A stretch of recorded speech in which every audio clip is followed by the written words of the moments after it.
একাধিক ভাষণে আমি বলেছি, চলতি বছরের ডিসেম্বর থেকে আগামী বছরের জুনের মধ্যে দেশে ত্রয়োদশ সংসদ নির্বাচন অনুষ্ঠিত হবে।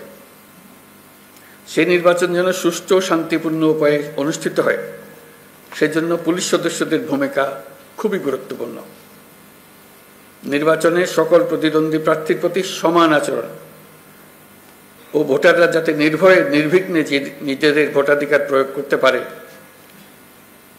সেই পরিবেশ নিশ্চিত করা আপনাদের এবং আমাদের সর্বোচ্চ দায়িত্ব।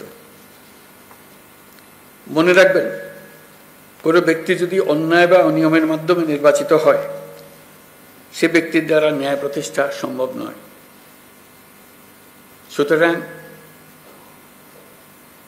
নিশ্চিত করুন যাতে কারো দ্বারা ব্যবহৃত না হন। সত্য ন্যায় প্রতিষ্ঠার ব্রত হিসেবে নির্বাচনে নিজেদেরকে নিয়োজিত করবেন। পুলিশ বাহিনীর সদস্য হিসেবে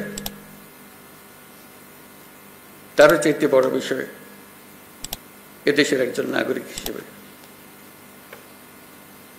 ভবিষ্যতে কখনো যেন পুলিশ বাহিনীকে দলীয় বাহিনী বা অন্যায় কাজে ব্যবহার না করা যায়, তার জন্য একটা সুষ্ঠু ও নিরপেক্ষ নির্বাচন অত্যন্ত জরুরি। নির্বাচনের আগের সময়টা অনেক কঠিন সময়। আপনাদের সজাগ দৃষ্টি রাখতে হবে, পরাজিত শক্তি যেন কোনোভাবেই দেশকে অস্থিতিশীল না করতে পারে। আমি আগেও বলেছি, আবারও আপনাদেরকে নিয়ে স্মরণ করিয়ে দিচ্ছি সবাইকে, আমরা একটা যুদ্ধ অবস্থায় আছি।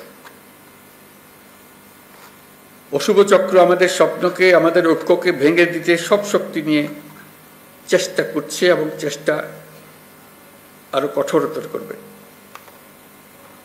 একে প্রতিহত করার জন্য আপনাদেরকে সবসময় সতর্ক থাকতে হবে, জাতিকে রক্ষা করার জন্য। দেশের মানুষ নারীর প্রতি সহিংসতা প্রতিরোধে পুলিশ বাহিনীকে খুব শক্তিশালী ভূমিকায় দেখতে চায়। আমি আপনাদের প্রতি আহ্বান জানাই, নারী ও শিশুর নিরাপত্তায় সর্বোচ্চ সংবেদনশীল হয়ে কাজ করবেন। সকল শ্রেণী পেশার নারীরা যেন যে কোনো হয়রানির ঘটনায় পুলিশের হটলাইনে ফোন করে সর্বোচ্চ সাহায্য পায়, সেটি নিশ্চিত করবেন।